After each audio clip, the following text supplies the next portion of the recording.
Bonjour à toutes et à tous. Aujourd'hui on se retrouve dans la deuxième partie où je réalise l'illustration pour la rentrée que j'ai faite, parce qu'on est au mois de septembre, donc j'avais très envie de faire une illustration dans le thème du mois. On va dire que c'est sympa, c'est une bonne source d'inspiration.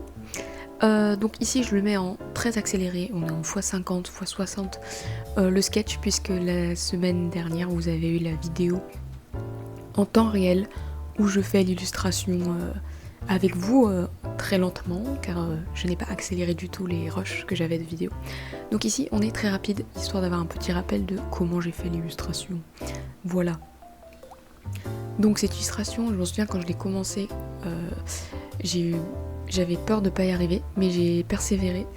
Et j'ai eu raison parce qu'à la fin j'étais trop contente de mon sketch. J'aimais beaucoup la composition, les personnages, leur visage, etc. Ici on voit le passage le moins intéressant de la vidéo où je repasse sur ma tablette lumineuse mon sketch sur mon papier Bristol. Je le laisse dans la vidéo parce que je pense que c'est intéressant que vous voyez toutes les étapes le plus possible pour savoir tous mes secrets de comment je fais une illustration. Enfin voilà. Donc on se retrouve une illustration au feutre à alcool, parce qu'en ce moment c'est mon truc apparemment de faire l'illustration au feutre à alcool. Donc voilà. Il faut savoir que la version que vous voyez ici c'est la deuxième version de ma colo. J'avais commencé une autre version que j'ai filmée aussi, mais du coup j'ai pas mis les rushs parce que voilà. Où j'avais fait une autre composition de couleurs, etc. Et j'avais pas du tout fini, mais je trouvais ça horrible. Je détestais la façon dont j'avais fait les ombres, les couleurs que j'avais choisies, comment j'avais fait la couleur de la peau, etc. Ça n'allait pas du tout. Donc finalement j'ai essayé de recommencer depuis le début. Et parce que comme on dit, on ne lâche rien, on persévère, même s'il faut savoir s'arrêter à temps, parce que l'autre illustration me plaisait vraiment pas, et je suis vraiment contente d'avoir recommencé. Et du coup là vous voyez la nouvelle version, avec des couleurs qui me correspondent plus, un peu pastel, très doux et délicat, enfin trop mignon. Bref, voilà. Pour la colo, un autre point important, je pense, si vous allez voir bientôt mon haul Japon, parce que normalement j'ai posté cette vidéo avant, et je me suis servi dedans d'un des artbooks que j'ai acheté là-bas à la boutique Copic. Et c'est tout simplement un artbook pour nous apprendre à utiliser les marqueurs, comment colorer différents aspects. Je pense que je vais faire plus tard une vidéo dédiée à ce livre où je vais vraiment étudier ce livre plus en détail, c'est-à-dire copier-coller, par exemple je sais que dedans il y a des dessins de burgers, de desserts, etc. Et je voudrais faire une vidéo où je fais uniquement ça. Ici je m'en suis servi notamment pour faire la colo de la peau. Alors le livre, l'artiste utilise des Copic. Moi je n'avais pas toutes les couleurs en Copic qu'elle utilisait, donc j'ai essayé de trouver des couleurs similaires dans mes graphites et dans mes OU notamment. Voilà, vous savez tous mes secrets. Et j'aime beaucoup le résultat, je trouve que ça m'a vraiment beaucoup aidé. Ça m'a donné des nouvelles idées pour faire les ombres, etc. Bon, pour la peau, il n'y avait rien de foncièrement révolutionnaire, même si j'aime beaucoup le résultat final. Mais c'est notamment pour les cheveux et pour la colo des vêtements que j'étais très inspirée par cette façon de colorer. Notamment, vous allez le voir plus tard, avec les vêtements de mes personnages. Donc là vous voyez que je passe à la colo des cheveux normalement. Elle utilise quand même beaucoup de couleurs pour faire les cheveux. Je sais pas si à chaque fois que je ferai des cheveux j'utiliserai autant de couleurs, parce que bon c'est sympa mais c'est pas forcément nécessaire, j'ai l'impression. Mais j'ai beaucoup aimé comment elle faisait, toutes les nuances qu'il y a en vrai, c'est quand même intéressant. Bon finalement à la fin vous allez voir que je vais rajouter par-dessus un brun froid que j'ai mis, un brun un peu plus chaud, parce que ça n'allait pas pour le personnage de Vilma. Vilma elle n'a pas les cheveux brun froid, elle a les cheveux à brun chaud, enfin un brun naturel, donc voilà, j'ai préféré après finalement repasser avec un autre marqueur. Mais c'est l'avantage des feutres à alcool, c'est qu'on peut les superposer et ça nous fait des nuances différentes. C'est-à-dire que si j'avais juste mis le brun chaud, j'aurais pas eu le même résultat que ici, comme j'ai superposé le brun froid et le brun chaud, on se retrouve dans un entre-deux, un joli mélange vraiment sympa. Donc on peut les superposer, mais on peut faire aussi des dégradés. Enfin, vraiment les feutres à alcool, mais quel bonheur quoi, genre c'est incroyable, il y a tellement de choses à apprendre, à découvrir avec. Voilà, je ne peux que recommander que vous utilisiez des feutres à alcool, que vous commenciez, que vous essayiez. Enfin bref, voilà.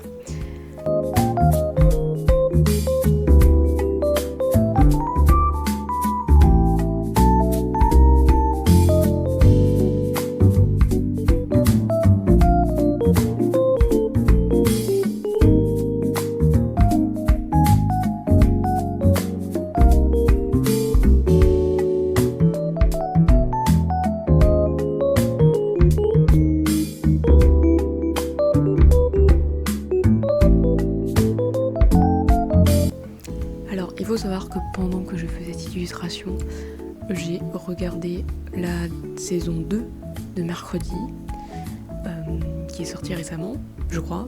Bref, oui, enfin je crois, je suis sûre presque. Moi j'ai attendu que les 8 épisodes soient sortis avant de commencer, parce que ça m'aurait très frustré d'avoir que les 4 premiers, je crois. J'ai beaucoup aimé cette saison, c'était très sympa. Vraiment, c'est super intéressant.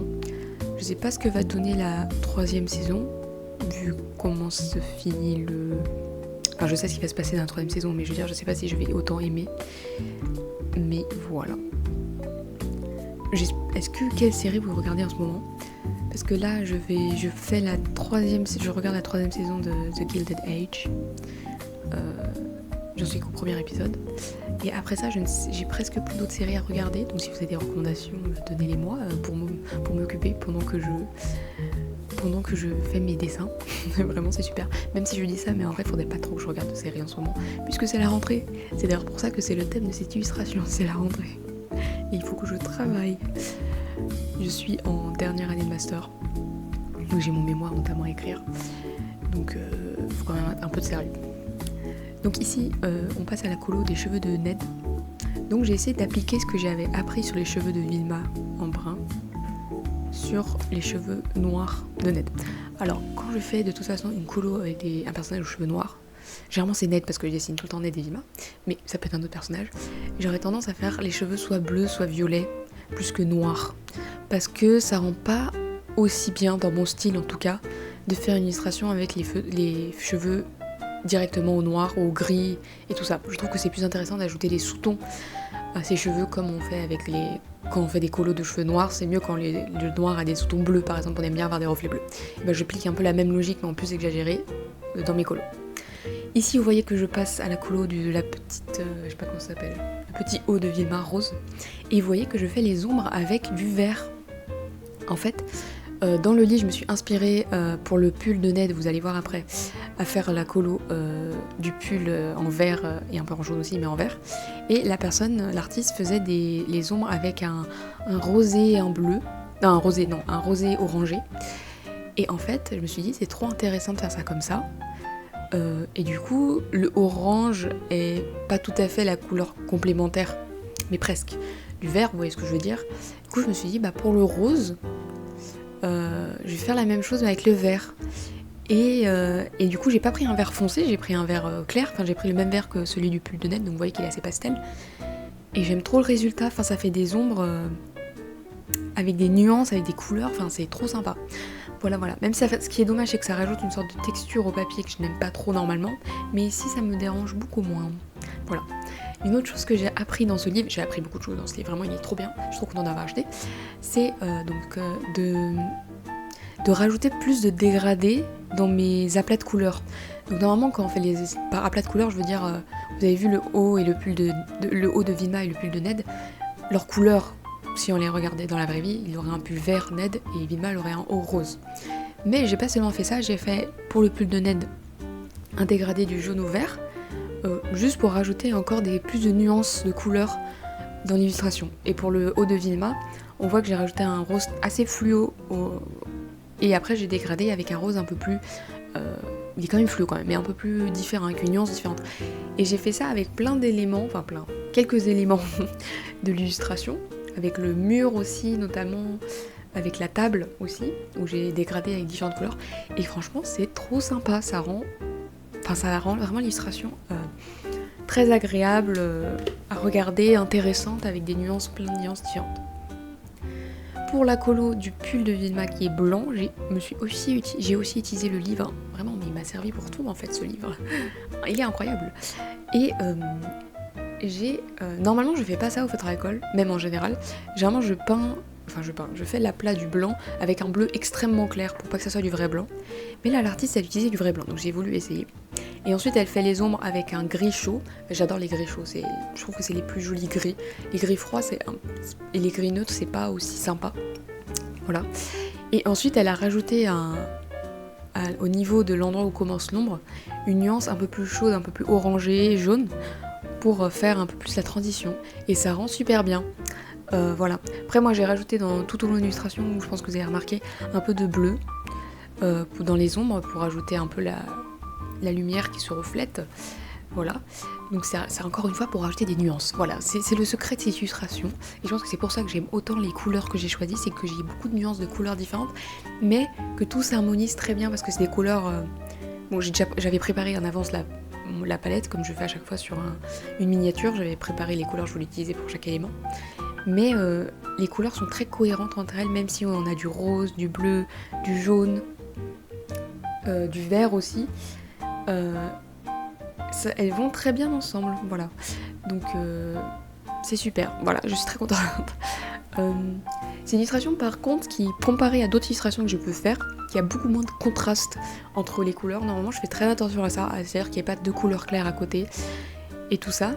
Mais avec la façon dont j'avais coloré cette illustration, ça serait pas rendu bien si j'avais fait des couleurs très foncées et des couleurs très claires, comme je fais d'habitude. Enfin, je sais pas, là ça n'allait pas, dans ce que je voulais faire, en tout cas cette fois-ci ça n'allait pas. Mais c'est une autre méthode aussi de rajouter du contraste, c'est de mettre des couleurs foncées et des couleurs claires. Bon, il y a les cheveux de Ned qui sont en soi sont techniquement foncés, vous voyez ce que je veux dire, mais vu que j'ai même pas choisi du noir, il reste assez clair par rapport au reste de l'illustration et assez cohérent. Sachant que, on remarquera dans l'illustration, c'est pas le seul aspect qui est aussi foncé. Vous voyez que j'en ai mis dans les livres, vous allez voir que vous avez vu que j'ai mis sur le collier la perle que Vilma a autour du cou, et ce bleu foncé je l'ai aussi reporté, vous allez voir, sur le cahier et la trousse de Ned qui sont à l'avant. C'est pour que ça soit pas c'est pour que les cheveux de Ned ne soient pas l'endroit où on regarde immédiatement tout et qu'on fixe dessus, parce que ce foncé est un peu partout dans l'illustration, on le retrouve en plus petite dose, ce qui fait que ça fait la balance, vous voyez ce que je veux dire. Voilà. Donc, vous avez vu, ça fait un petit moment que je suis en train de colorer le décor. Le décor, je l'ai coloré de façon plus simple que les personnages. J'ai fait à quelques endroits des dégradés, notamment sur la table, sur la carte qu'il y a sur le globe. Vous voyez qu'on part du vert et on va jusqu'au jaune. Et sur la bibliothèque aussi. Mais par contre pour les ombres, j'ai pris le bleu que je me suis servi pour rajouter des nuances un peu dans mes personnages, et j'en ai rajouté je me suis servi de ce bleu pour faire les ombres partout sur l'illustration. Donc vous voyez que là je fais l'ombre je mets de l'ombre sur la bibliothèque, que j'imagine qu'il y a une fenêtre à droite, voilà. Et j'utilise ce bleu. Et ensuite pour les endroits où le globe notamment, où c'était censé être plus foncé, j'ai utilisé le même bleu, enfin pas le même bleu, j'ai utilisé un bleu différent, mais dans les mêmes tonalités, qui est juste un peu plus foncé, pour ajouter un peu plus de détails dans ces ombres quand même, parce que sinon ça faisait quand même vraiment tout plat. Tout plat. Quand j'ai fini le décor derrière les personnages, je vais faire le décor qui est devant les personnages, donc la table. Pour la table, je me suis inspirée de ma trousse pour le petit chat qui est à la gauche. Voilà. Et vous avez vu que j'ai fait un dégradé d'un jaune très très clair à un jaune un peu plus saturé. Encore une fois pour rajouter des nuances. Bon là c'est des nuances de jaune, mais c'est quand même... Le jaune très clair est plus froid que le jaune plus saturé. Du coup ça rajoute un truc, ça rajoute du peps quoi. Voilà. Et quand je vais ombrer avec du bleu, ça va rajouter du vert aussi dans les couleurs. Enfin ça va être trop sympa.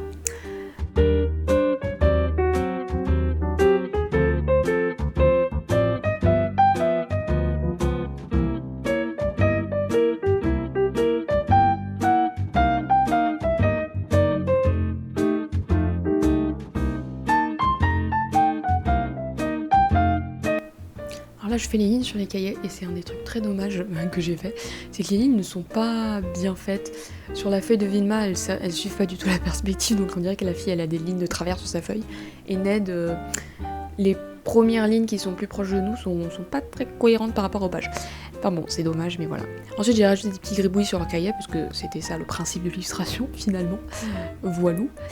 Et on va bientôt passer au line art, je crois, oui, line art. Après les ombres que je fais ici, vous voyez, sur la table, on va passer au line art.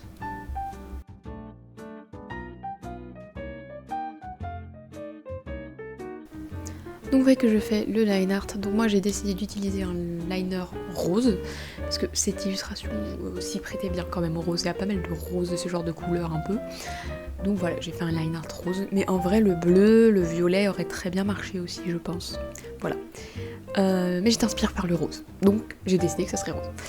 Il y a un truc que je m'en veux un peu pour le line art, pour un truc notamment, c'est, vous allez voir quand je vais faire le line art du contour du visage de Vilma, sa joue gauche, qui est à droite pour nous, elle est très triangulaire, très droite et pas du tout ronde et rebondie comme ça l'était sur le sketch.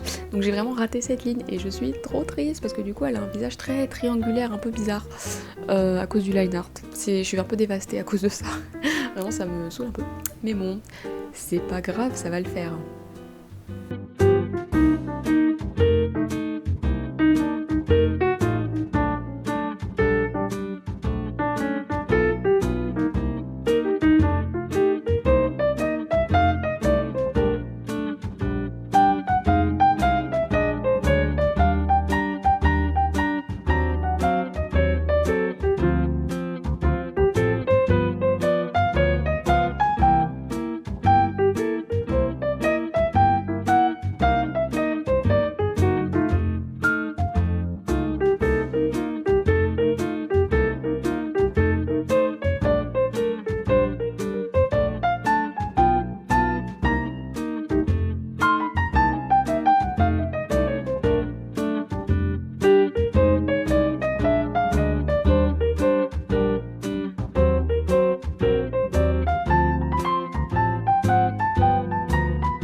Alors comme j'ai fini le line art du premier plan, je passe au line art de l'arrière-plan où je vais utiliser, vous voyez, un autre liner rose mais de Copic et pas Mifron Prima, qui est plus petit aussi, qui est en 0,3 parce que vu que c'était le décor, je voulais qu'on y attirait moins l'attention. Donc c'est pour ça que j'ai utilisé un liner plus fin. Et aussi le fait que l'encre des liners rose Copic est très claire.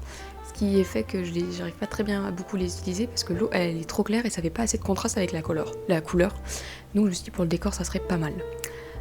Finalement après j'ai décidé d'amener vous voyez un feu de graphite avec une pointe très très fine pour faire le dessin sur le pull de Ned ainsi qu'écrire son petit nom sur sa trousse. Voilà.